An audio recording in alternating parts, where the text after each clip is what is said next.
Hello everyone, welcome to your channel dear learners. मैं कंचन शर्मा और आज हम लोग एनसीईआरटी आपकी ईवीएस के कुछ क्वेश्चंस डिस्कस करने वाले हैं।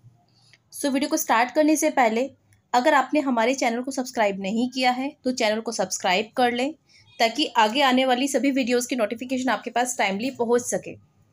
और लास्ट तक वीडियो को देखें क्योंकि ये वीडियो आपके लिए बहुत इंपॉर्टेंट होने वाला है। बहुत इंपॉर्टेंट क्वेश्चंस इसमें मैंने आपसे डिस्कस किए हैं।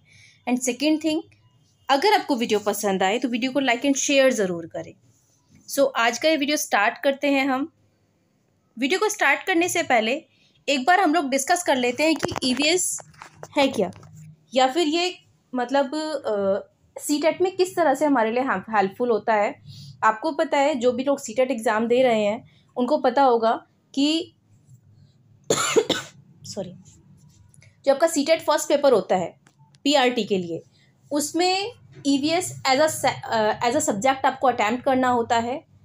एनवायरमेंटल स्टडीज़ जो कि आपका फर्स्ट टू फिफ्थ तक के लिए होता है। फर्स्ट टू फिफ्थ तो नहीं, बट हाँ थर्ड फोर्थ फिफ्थ के लिए मोस्टली इसको पढ़ाया जाता है। एंड ये जो सब्जेक्ट है इसमें आपके एनवायरमेंट से रिलेटेड ही सारे क्वेश्चंस होते हैं, कुछ फैक्चुअल क्वेश्चंस भी होते हैं।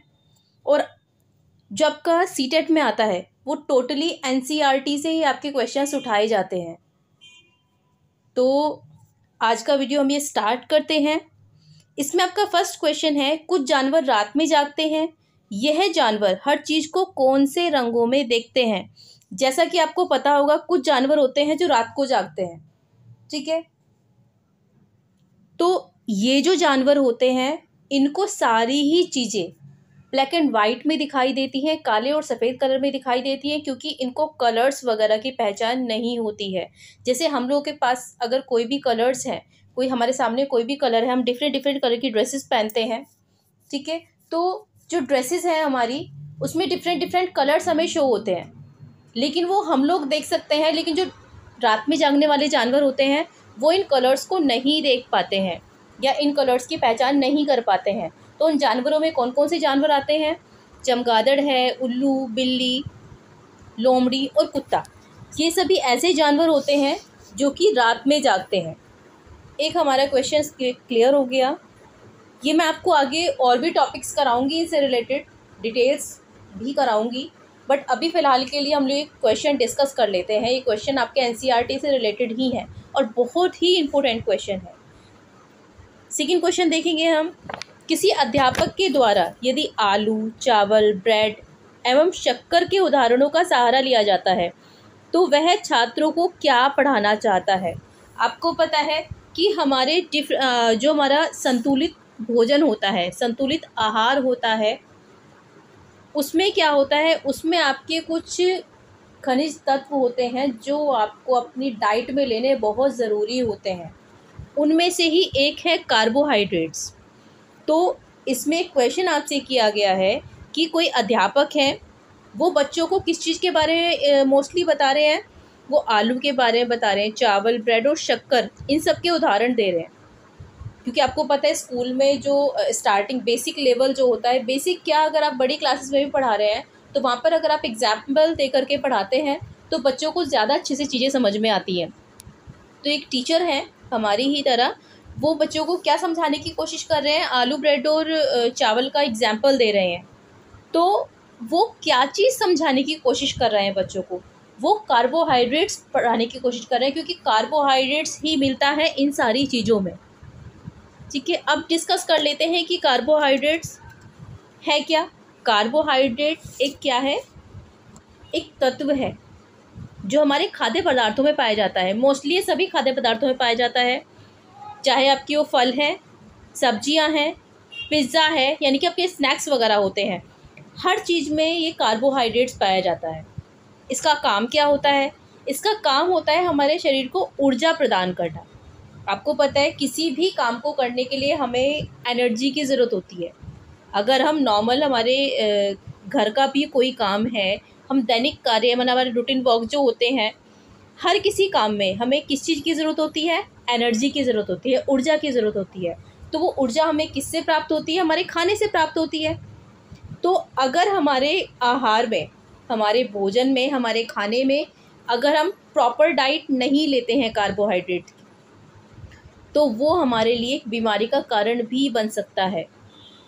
हमें उस जैसा हमारा वर्क होता है, यानी कि कोई कोई होता है कि हैवी वर्क करते हैं, किसी का होता है थोड़ा हल्का काम होता है।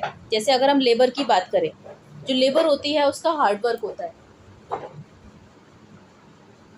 अब हार्ड वर्क के लिए कैलोरीज भी तो उतनी ही ज़्यादा चाहिए ना, तो जितनी ज़्यादा कैलोरीज चाहिए उसी के अकॉर्डिंग हमें अपने कार्बोहाइड्रेट्स के अपने मतलब अपनी डाइट में कार्बोहाइड्रेट की मात्रा उतनी ही ज़्यादा लेनी पड़ती है।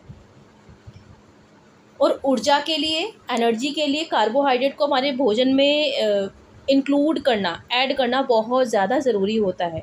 तो अगर हम संतुलित भोजन की बात करें, जो हमारा संतुलित भोजन होता है, संतुलित आहार होता है, उसमें हमारा अगर टोटल अगर हम कैलोरीज देखें तो उसमें 45 से लेकर के 65% या 65% ये आपका क्या होना चाहिए, उसमें कार्बोहाइड्रेट्स की मात्रा होनी चाहिए।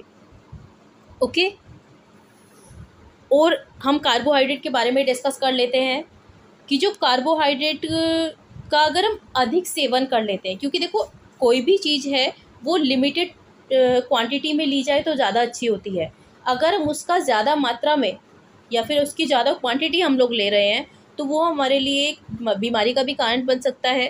जैसे कार्बोहाइड्रेट एनर्जी के लिए बहुत एक कह सकते हैं हम कि बहुत ही नेसेसरी एक सोर्स है, ठीक है। लेकिन अगर इसकी मात्रा अगर ज़्यादा हो जाए, अगर हम ज़्यादा मात्रा में इसकी कैलोरी ले लें, ज़्यादा मात्रा में इसका सेवन कर लें, तो क्या हो सकता है, हमारी बॉडी में कैलोरी की जो मात्रा है वो ज़्यादा हो जाएगी और इससे मोटापा बढ़ सकता है, ठीक है। तो हम कह सकते हैं कि एक तरीके से जो फैट बढ़ने का जो रीज़न है या फिर मोटापा बढ़ने का जो रीज़न है वो कार्बोहाइड्रेट है।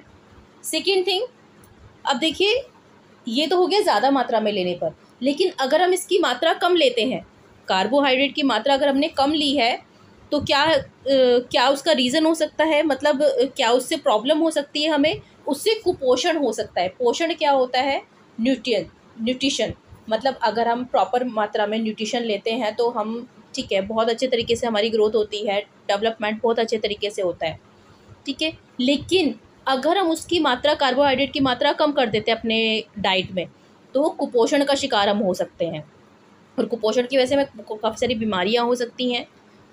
अगर हम देखें कि हमारी नॉर्मली डाइट में कितना मतलब ग्राम कार्बोहाइड्रेट होना चाहिए, तो हमारे डेली का जो खाना है, डेली का जो भोजन है, हमें मैं बता देती हूँ आपको, एक सेकेंड, 225 से लेकर के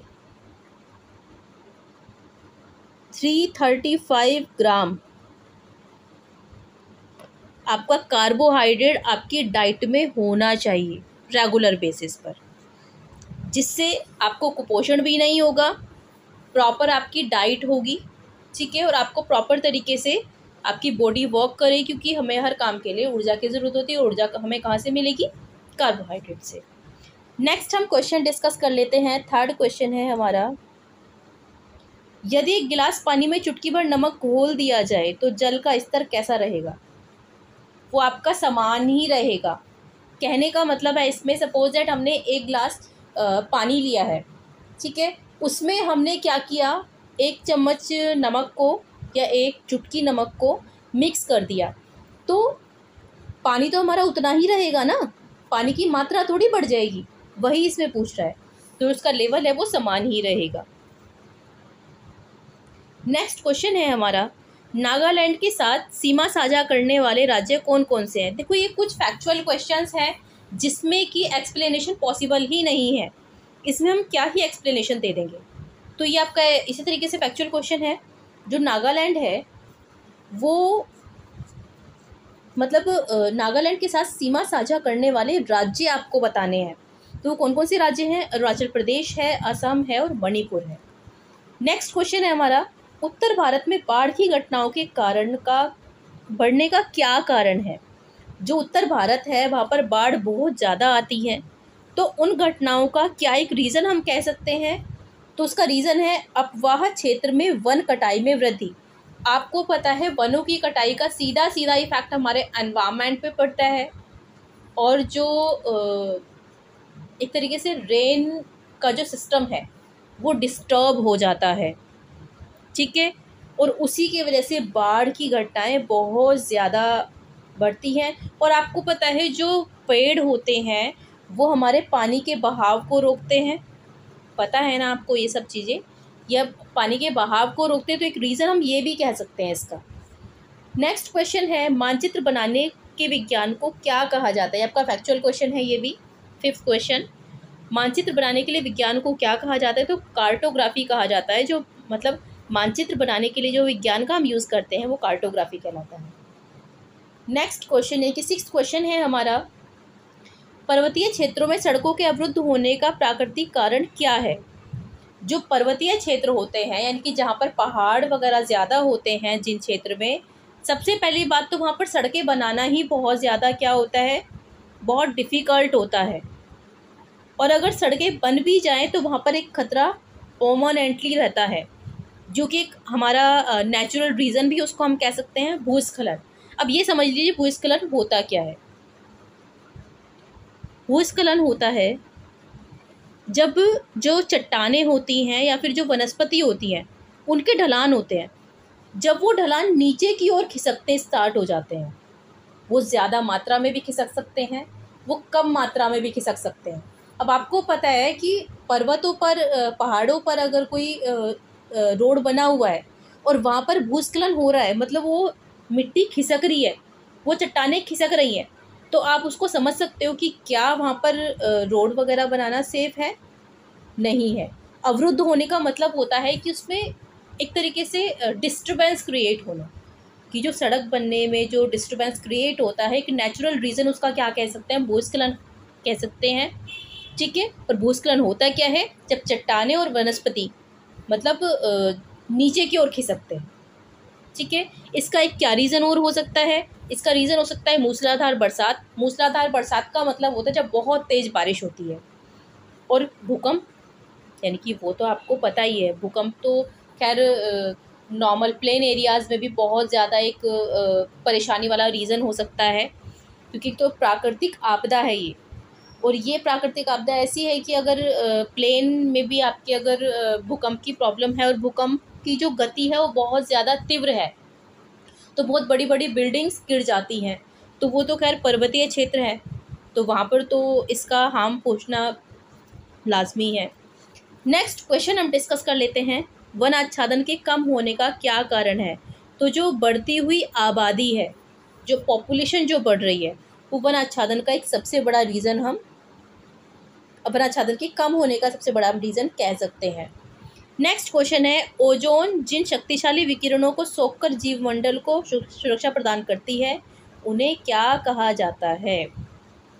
सबसे पहली बात आपको पता होना चाहिए ओजोन होता क्या है।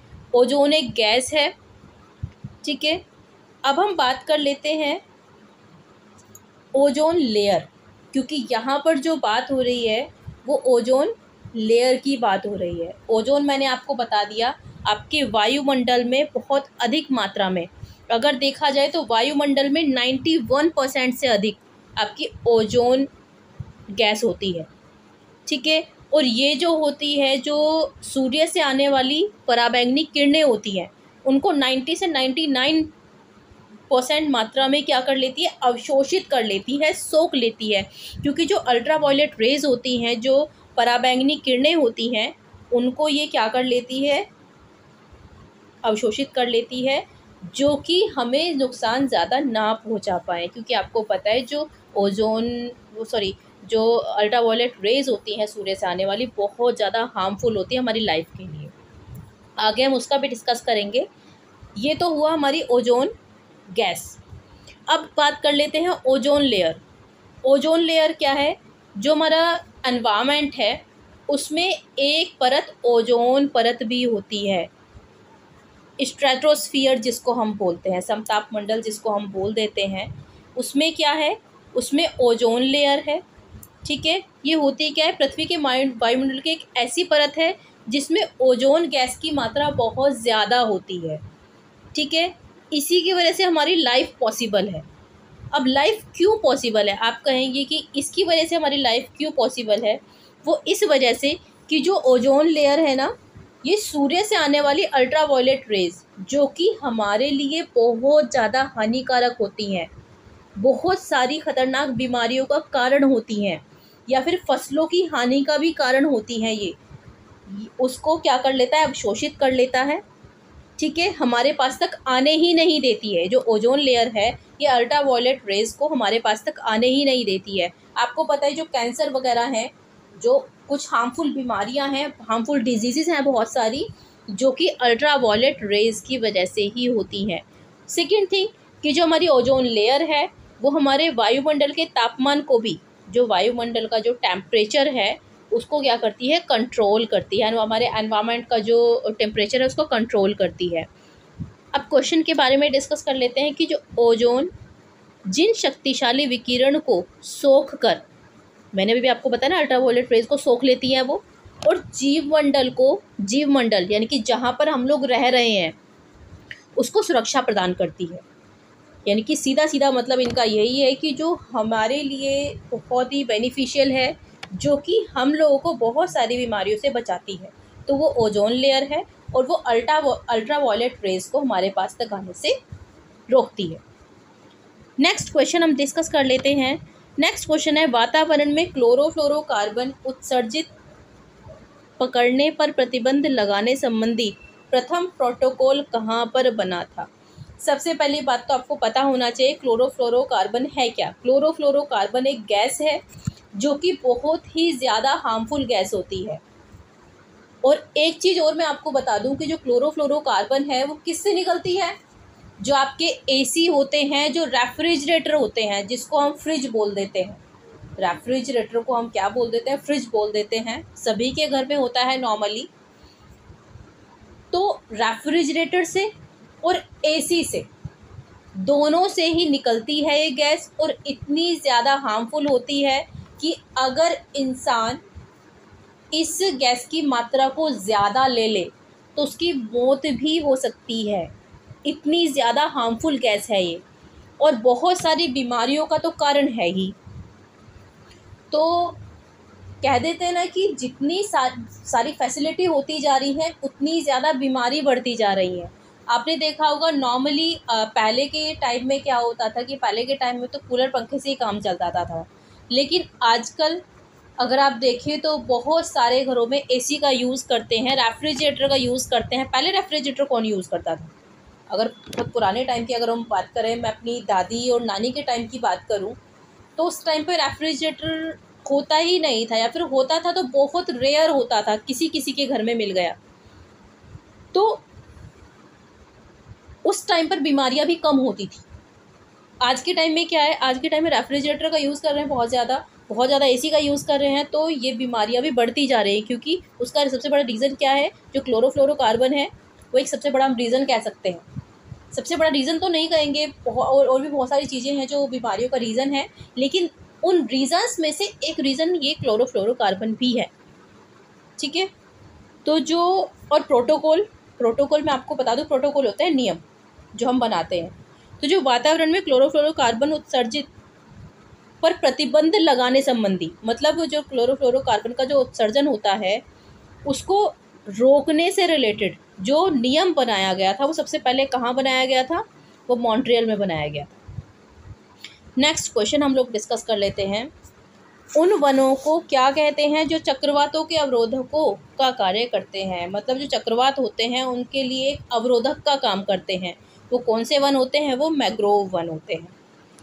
नेक्स्ट क्वेश्चन है हमारा, कांसा या कांस्य कौन सी दो धातुओं का मिश्रण है।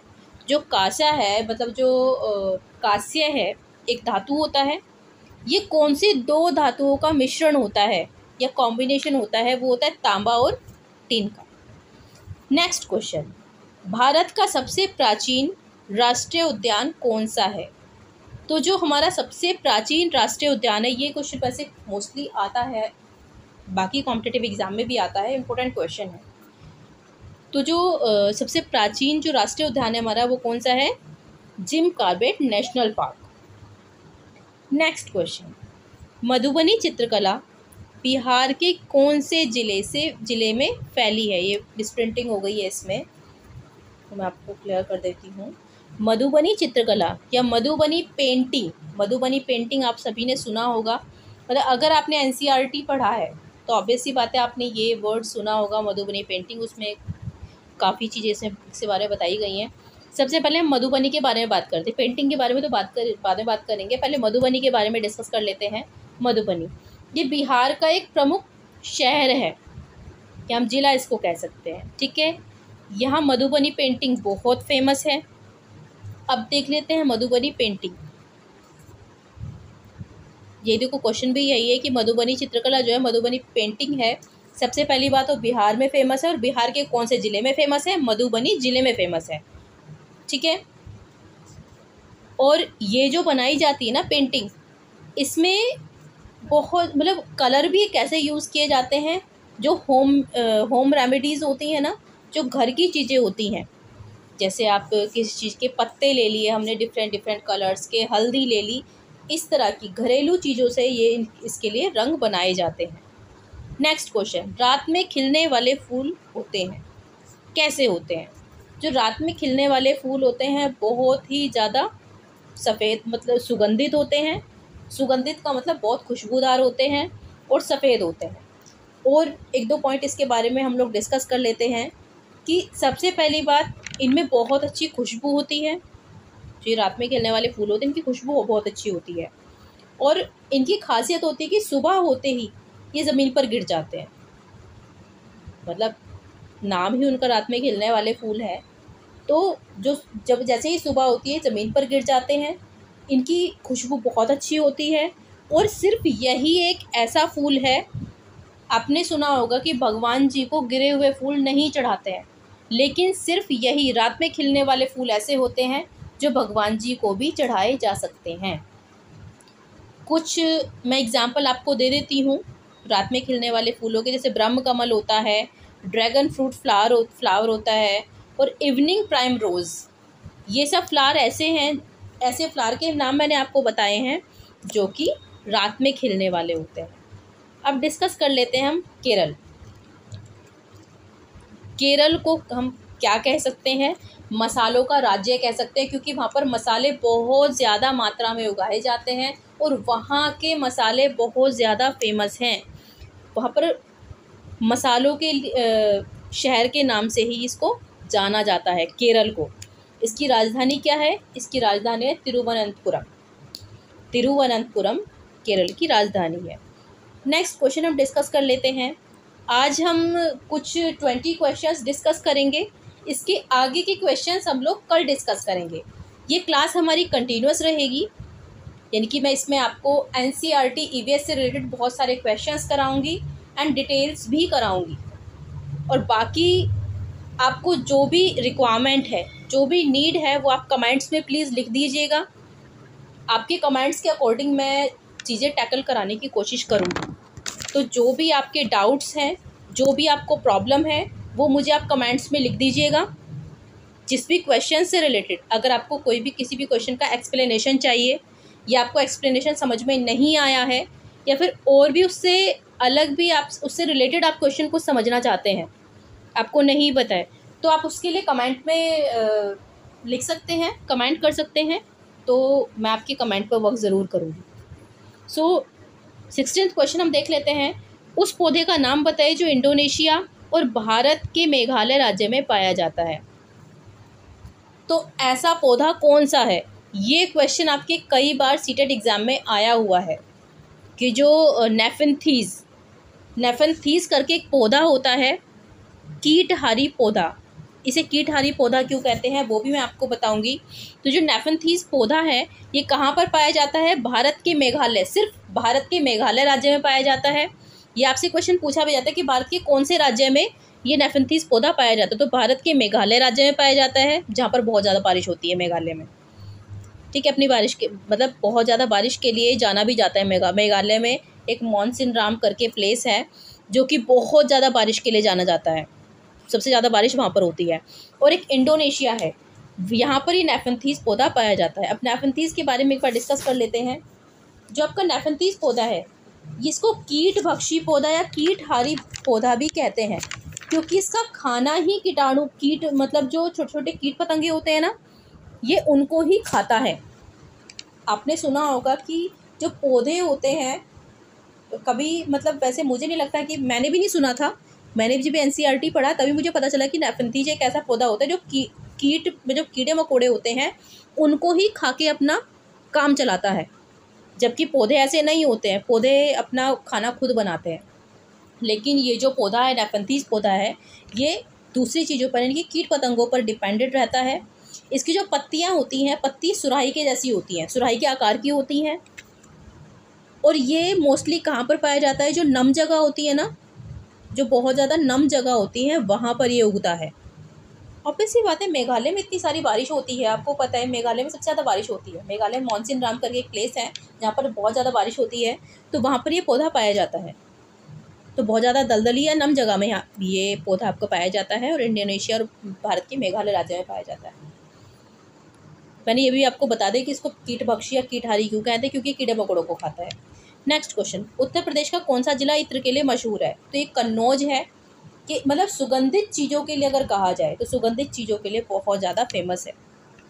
मच्छर के काटने से कौन कौन से रोग होते हैं? मच्छर के काटने से कौन कौन से रोग होते हैं? मलेरिया होता है, चिकनगुनिया होता है और डेंगू होता है। ये आपको पता होना चाहिए वैसे। नेक्स्ट क्वेश्चन, मलेरिया मच्छर के काटने से होता है, इसकी खोज किसके द्वारा की गई? ये बहुत इंपॉर्टेंट क्वेश्चन है। ये कई बार, ये जितने भी क्वेश्चंस मैंने आपके लिए हैं ना अभी, वो सब NCERT से लिए हुए हैं। और NCERT में भी ऐसे क्वेश्चंस हैं जो मोस्टली आपके एग्जाम में आते हैं। CTET एग्जाम या UP-TET एग्जाम के बारे में अगर मैं बात करूँ तो इसमें बहुत ज़्यादा क्वेश्चंस आते हैं, तो दोनों के लिए ये बहुत इंपॉर्टेंट क्वेश्चंस हैं ये। तो जो मलेरिया मच्छर के काटने से होता है, अभी हमने पहले डिस्कस कर लिया था, तो इसकी खोज किसने की थी? जो रोनाल्ड रॉस है, रोनाल्ड रॉस ने इसकी खोज की थी। अब आगे हम डिस्कस कर लेते हैं कि जो रोनाल्ड रॉस हैं, इन्होंने कब की थी इसकी खोज? तो जो रोनाल्ड रॉस है, उनको उनकी बेहतरीन चिकित्सा के लिए 1902 में नोबेल पुरस्कार भी मिला था, इसी उपलब्धि के लिए। इसके बारे में इन्होंने खोज की थी, इसी वजह से इनको 1902 में नोबेल पुरस्कार दिया गया था। ठीक है, 1902 में, एक सेकेंड, यस, 1902 में इनको नोबेल पुरस्कार से नवाजा गया था, नोबेल पुरस्कार से सम्मानित किया गया था। और इनका ये जो 25 साल की रिसर्च थी, 25 ईयर्स की रिसर्च के बाद तब इन्होंने अपनी इंडिया में अपनी सेवाएं देना प्रदान किया था। इनकी चिकित्सा के लिए या डॉक्टर ट्रीटमेंट के लिए ही इनको नोबेल पुरस्कार से सम्मानित किया गया था। और मलेरिया की खोज इन्होंने ही की थी स्पेशली। अगर आपसे पूछा जाए कि मलेरिया की खोज किसने की थी, तो रोनाल्ड रॉस ने ही की थी। इन्होंने बताया भी था कि ये जो फीमेल मॉस्किटो होती है उसके काटने से होती है ये बीमारी, और हार्मफुल तो होती ही होती है। आपको पता है मलेरिया, अभी लास्ट टाइम में मलेरिया का कितना प्रकोप था। ठीक है, प्लेटलेट्स कम हो जाते हैं, डेंगू में भी प्लेटलेट्स कम हो जाती हैं, और मलेरिया के बहुत सारे ऐसे सिम्टम्स होते हैं। तो फीवर तो आप कोई भी ले लो, फीवर तो बहुत ज़्यादा हार्मफुल है ही आज के टाइम में। और सबसे बड़ा आपका ये कोविड है, कोविड में भी तो फीवर ही आता था। नेक्स्ट क्वेश्चन, या फिर आज की वीडियो का हम लास्ट क्वेश्चन कह सकते हैं, कि जो हीमोग्लोबिन है, हीमोग्लोबिन तथा लौह की कमी से होने वाला रोग। हीमोग्लोबिन लौह की मात्रा को हमारी बॉडी में आयरन की मात्रा कितनी है उसको रिप्रेजेंट करता है। ठीक है, ब्लड में लोहे की मात्रा कितनी है, आयरन की मात्रा कितनी है, ये उसको बताता है हीमोग्लोबिन। तो जो हीमोग्लोबिन या लोहे की कमी से होने वाला रोग है एनीमिया। अब हम एनीमिया की कुछ चीज़ हम डिस्कस कर लेते हैं। एनीमिया होता क्या है? एनीमिया को हम, दूसरा नाम इसका होता है रक्त अल्पता। रक्त अल्पता आप समझते हो, जब खून की कमी हो जाए। अल्प का मतलब क्या होता है? कमी हो जाना।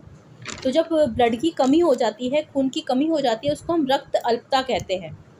तो जब शरीर में RBC की मात्रा कम होने लगती है, ठीक है, और रेड ब्लड जो आपकी रेड ब्लड जो होता है, लाल रक्त कणिकाएं, उनकी जब मात्रा कम होने लगती है और ऑक्सीजन की मात्रा शरीर में घटने लगती है, नया खून बनना बंद हो जाता है, मतलब ये सब एक उसके सिम्टम्स हम कह सकते हैं। ठीक है, उसको हम क्या कह देते हैं, रक्त अल्पता कह देते हैं या फिर एनीमिया कह देते हैं। अब इसके क्या क्या आपके लक्षण हो सकते हैं, लक्षण जो कि आपको दिखाई देते हैं, किसी बीमारी के लक्षण होते हैं ना कुछ, जिससे हमको पता चलता है कि भाई ये बीमारी तो नहीं हो गई है हमको। तो इसके लक्षण क्या क्या होते हैं, त्वचा का सफ़ेद दिखना, तो जो हमारी स्किन है वो वाइट दिखनी शुरू हो जाती है। जीभ, नाखून और पलक हमारे मतलब अंदर से सफ़ेद हो जाते हैं। बहुत ज़्यादा वीकनेस हो जाती है, थकावट होने लगती है बहुत ज़्यादा, और चक्कर आने लगते हैं, क्योंकि आपको पता है वीकनेस से चक्कर तो आते ही आते हैं। और इंसान बेहोश होना स्टार्ट हो जाता है, वो भी वीकनेस का एक रीज़न हम कह सकते हैं। सांस फूलना स्टार्ट हो जाता है। जो हार्ट बीट है, हृदय गति है, वो तेज़ हो जाती है। चेहरे पर और पैरों में सूजन आनी स्टार्ट हो जाती है, जो आपका फेस है और जो आपके पैर हैं उन पर सूजन आनी स्टार्ट हो जाती है। ये सब क्या होते हैं, ये एनीमिया के लक्षण होते हैं या फिर एनीमिया के सिम्टम्स ये होते हैं। सारे क्वेश्चन एक बार हम फिर से डिस्कस कर लेते हैं। ज़्यादा क्वेश्चन नहीं थे, 20 ही क्वेश्चंस हैं, लेकिन मैंने ट्राई किया है कि मैंने अपना बेस्ट ही दिया है। फिर भी अगर आपको कोई भी प्रॉब्लम है, आपको कोई क्वेश्चन समझ में नहीं आया, फिर आपको किसी क्वेश्चन की डिटेल चाहिए, वैसे मैंने कोशिश की है कि जिन क्वेश्चंस में डिटेल चाहिए होती है वो सभी क्वेश्चंस की डिटेल्स मैंने दी है। लेकिन फिर भी अगर आपको किसी की क्वेश्चन की डिटेल चाहिए तो आप कमेंट कर सकते हैं। फर्स्ट क्वेश्चन, कुछ जानवर रात में जागते हैं, ये हर चीज़ को किस रंग में देखते हैं, काले और सफ़ेद रंग में देखते हैं, बाकी कलर इनको पता नहीं चलते हैं। किसी अध्यापक के द्वारा यदि चावल, ब्रेड और शक्कर, आलू ये सब चीज़ें मतलब बताई जा रही हैं, ये सब चीज़ें समझाई जा रही हैं, तो वो छात्रों को क्या पढ़ाने की कोशिश कर रहा है, तो कार्बोहाइड्रेट के बारे में बताने की कोशिश कर रहे हैं।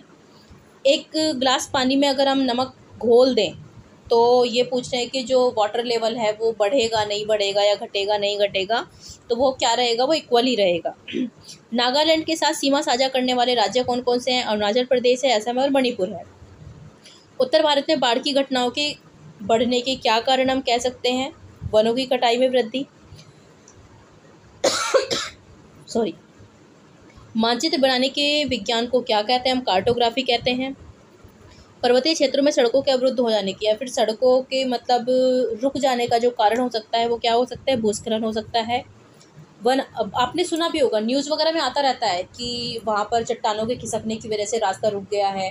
तो जो पहाड़ी इलाके होते हैं, लोग वहाँ पर मतलब घूमने के लिए जाते हैं कि वहाँ पर रास्ता रुका पड़ा है या फिर लोगों को बड़ी परेशानी हो रही है, उनको एरोप्लेन के थ्रू निकाला जा रहा है, वहाँ से कैसे कैसे खाना प्रोवाइड किया जा रहा है। काफ़ी लंबा 2-2 3-3 दिन का जाम लग जाता है, ट्रैफिक जाम, क्योंकि जब रास्ता ही नहीं मिलेगा तो लोग वहाँ से आएंगे कैसे। तो वो क्या होता है, वो भूस्खलन की वजह से तो होता है। नेक्स्ट क्वेश्चन हमारा, वन आच्छादन के कम होने का क्या कारण है, तो बढ़ती हुई आबादी है, पॉपुलेशन का बढ़ना है।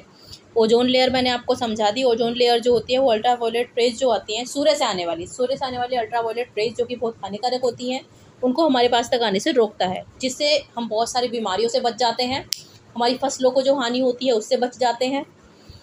नेक्स्ट क्वेश्चन, वातावरण में क्लोरोफ्लोरोकार्बन उत्सर्जित मतलब उसको प्रतिबंध लगाने से संबंधित जो प्रोटोकॉल था, जो नियम था, वो कहाँ पर सबसे पहले बनाया गया था, तो मॉन्ट्रियल में बनाया गया था। क्लोरोफ्लोरोकार्बन मैंने आपको बता दिया क्या होता है। उन वनों को क्या कहते हैं जो चक्रवातों के अवरोधकों का कार्य होते हैं, मैंने चक्रवातों को रोकने का काम करते हैं, वो मैंग्रोव वन होते हैं। कांसा या फिर कांस्य जिसको हम बोल देते हैं, वो दो धातुओं का मिश्रण है। तो वो 2 धातु कौन कौन सी है, तांबा और टीन है। भारत का सबसे प्राचीन राष्ट्रीय उद्यान कौन सा है, जिम कॉर्बेट नेशनल पार्क है। वैसे मेनली 10 है, वो आप एक बार अगर आप कहेंगे तो मैं आपको प्रोवाइड करा दूंगी उसका भी एक पूरा डिटेल, आप मुझे कमेंट कर दीजिएगा। मधुबनी चित्रकला कहाँ पर पाई जाती है, कौन से ज़िले में है, जो बिहार में एक मधुबनी ज़िला है, वहाँ पे बहुत ज़्यादा फेमस है। और इसमें किस तरह के रंगों का हम यूज़ करते हैं, जो घर में चीज़ें हम यूज़ करते हैं उनसे रंग बनाते हैं, तब उसका हम वो पेंटिंग बनाते हैं। रात में खिलने वाले फूल बहुत ज़्यादा खुशबूदार होते हैं, सफ़ेद होते हैं, और उनको हम भगवान जी को भी चढ़ा सकते हैं जबकि वो नीचे गिर जाते हैं फिर भी। केरल, इसको मसालों का राज्य बोलते हैं क्योंकि यहाँ पर मसाले बहुत ज़्यादा मात्रा में होते हैं, और बहुत ज़्यादा मतलब वहाँ के मसाले फेमस भी हैं, बहुत अच्छे मसाले होते हैं वहाँ के। उस पौधे का नाम बताओ जो कीट भक्षी हम कह सकते हैं, कीटहारी कह सकते हैं, और कहाँ कहाँ पर पाया जाता है ये, इससे आपके कई क्वेश्चन बच जाते हैं। तो वो नेफेंथीज पौधा है जिसको हम कीटहारी पौधा है, कीट भक्षी पौधा कहते हैं क्योंकि कीड़े मकोड़े खाता है। इसकी जो पत्तियों की शेप होती है कैसी होती है, सुराही की शेप में होती है, और कहाँ कहाँ पर पाए जाते हैं? भारत के अगर पूछा जाए भारत के किस राज्य में पाया जाता है तो मेघालय में पाया जाता है। तो वैसे इंडोनेशिया में भी पाया जाता है। उत्तर प्रदेश का कौन सा राज्य है जो इत्र के लिए, इत्र जिसको हम परफ्यूम बोल देते हैं, परफ्यूम के लिए फेमस है? वो है कन्नौज। नेक्स्ट क्वेश्चन, मच्छर के काटने से कौन कौन से रोग होते हैं? मलेरिया, चिकनगुनिया और डेंगू, ये तीनों रोग मच्छर के काटने से होते हैं। मलेरिया या फिर मच्छर के काटने से होता है, मतलब मलेरिया मच्छर के काटने से होता है, इसकी खोज किसने की थी? डोनाल्ड रॉस ने की थी। डोनाल्ड रॉस को मतलब उनकी उपलब्धियों के लिए 1902 में नोबेल पुरस्कार से भी नवाजा गया था। एंड लास्ट क्वेश्चन आज का, हीमोग्लोबिन तथा लोह की कमी होने से कौन सा रोग होता है? तो वो एनीमिया रोग होता है। ये थे आज के हमारे क्वेश्चंस। आई होप आपको वीडियो पसंद आया हो। वीडियो अगर आपको पसंद आया है तो वीडियो को लाइक एंड शेयर ज़रूर करें। और अगर आपने हमारे चैनल को सब्सक्राइब नहीं किया है तो मैं दोबारा बोल देती हूँ, आपके पास टाइमली नोटिफिकेशन तभी पहुँच पाएंगे जब आप चैनल को सब्सक्राइब करेंगे। सो चैनल को सब्सक्राइब करें। Thank you. Good bye.